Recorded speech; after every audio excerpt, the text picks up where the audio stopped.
the National School of the Arts will be putting youth arts on the spotlight in March. The Festival of the Arts will be taking place from the 4th to the 8th of March at the Joburg Theatre. So here to tell us more about the school as well as what we can anticipate is the school's artistic director, that is Brenda Sakellarides. Brenda, thanks for joining us this afternoon. Exciting times at NSA, always every year. Indeed it is. And honestly, at the school at the moment, you can feel the atmosphere building up.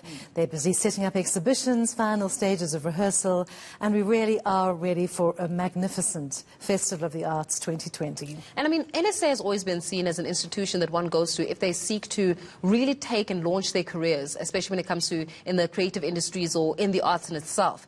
And it's enjoyed some numerous individuals that have gone through the National School of the Arts over many years. So as a result of that, how do you sustain it, and how do you keep the level of excellence and being able to breed caliber of young people that are able to add positively into the creative space? Well, you know, every year when we audition the new grade 8s, you see a hall full of potential. And, you know, art knows no generation. We are all innately, well, not all innately, some are particularly gifted, but every year we take in 100 wonderful grade 8s, 12, 13 years old, and we just know that the industry and the sector is in very good hands because the talent is incredible, really. It is awe-inspiring, and these children are brave. They own their creativity. They're not referential. They want to put their own special mark on what they do. Yeah. So in terms of how do we sustain it, it's because the talent is there, and it is our great privilege to nurture it to new heights.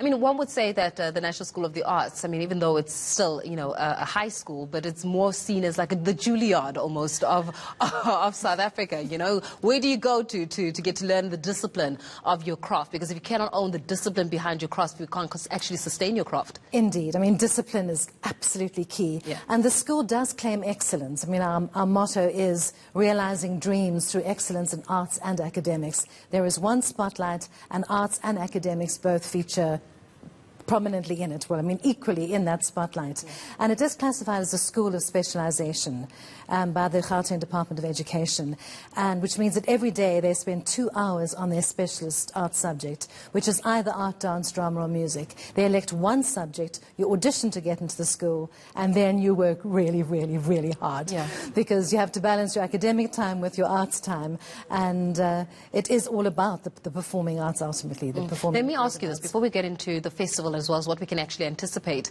A lot of times that they're saying that such specialized schools, unfortunately, they're based in Johannesburg, right? And a lot of times you start thinking to yourself, okay, we've got about 57 million people in this country, young people predominantly, young talented people across our 9 provinces. So where are those spaces where they get to also be part of the National School of the Arts, and are they actually open to come in and actually be, you know, be considered in NSA, for example, if they're coming in from a place like Kunu, or they're coming in from a place like Elguatini in Mpumalanga? Are they able to be considered in this program, especially given the fact that they have to travel far? Oh, yes. I mean, in terms of being a learner at the school, because we do have a hostel, you know, so we do have a lot of learners from across the country and even across our borders. But is it enough? I don't think so. I think we should be having specialist arts education in all our primary schools and in a lot more high schools as well. And then perhaps just the cream should be coming to the National School of the Arts. But having said that as well, I mean, we take 1 in 8 students who audition, so it's very difficult to get into the school. It's a very exacting audition that the children have to pass to actually become a learner at the National School of the Arts. Yeah, and talk to us a little bit about what we can expect at the festival. I mean, 4th until the 8th. 4th until the 8th, yes. March, yeah. Wednesday until next Sunday, and we are at home in the Joburg Theatre, and of course in all the performing venues at the National School of the Arts. You can expect on the Mandela stage a very brave and bold current hip-hop Hamlet set in the Bank of Elsinore. The children have taken the narrative and they've turned it on its head, honoured, obviously, the story of Hamlet and all his existential crises and the corruption and the political manoeuvring, and they put it in a contemporary setting with hip-hop. I mean, Shakespearean iambic pentameter is rhythmic language to a beat, and what is rap and hip-hop? It's rhythmic language to a beat. So we are taking those key speeches and the children will be rapping them. So it's very exciting. So that's our hip-hop Hamlet on the Mandela stage. And then Hidden Language is our dance showcase, featuring the spectrum of dance. We've got ballet, neoclassical, Spanish, contemporary, African contemporary. We've got 2 guest choreographers, Sunny Boy McLeod from Moving Into Dance and Sean Bovin from Bovin Ballet in Cape Town, along with our educators, put together a beautiful program, Hidden Language, from the Martha Graham quote that dance is the hidden language of the soul. Beautiful program also on the Mandela stage. We have the Music Makers, which is a showcase for our music department, a soiree of our top vocalists and some of the instrumentalists. Visual arts, oh my word, we've got a fantastic array of visual arts installations. We have an exhibition called Lifelines, made with IV tubes and drip bags, sponsored by Adcock Ingram. Incredible thing that talks about connections, lifelines, the pulse of life, the chakra colours, and that's going to be in the foyer of the school. We've got an exhibition called Expressions, which is the top work from our visual arts students. We also have the Dung Beetle project, which is a green project which uses plastic to turn it into fuel, and that powers a stage on the field.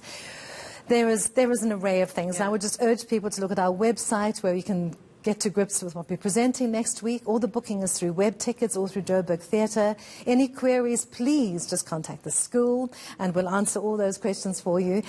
Well, we're definitely looking forward to it, and I'll tell you why. Simply because I think a lot of times we interview a lot of individuals within the arts, and one thing is that there needs to be more of appreciation within the arts. So we need to expose more people to the arts, to theatre, to dance, to everything, visual arts, etc. And I think that it can never be stressed enough in terms of how much work needs to go into it, but also how much it needs to be admired by those that seek to admire it. Right? Absolutely, and how we have to recognize that it's such an instrument for change. That's it. You know, we also have, as part of our program, the incredibly powerful Eclipsed from the Market Theatre, which highlights the Life Esther Domeni tragedy. And it is potent theatre making. Exactly, but one that needs to be appreciated all the time. We have to leave our conversation there for this afternoon. Yes. But thanks a lot for joining us and shedding some light in terms of what we can expect from the 4th until the 8th of March. Make sure that you head down to the Joburg Theatre. That is where the National School of the Arts will actually be showcasing all of their 4 genres.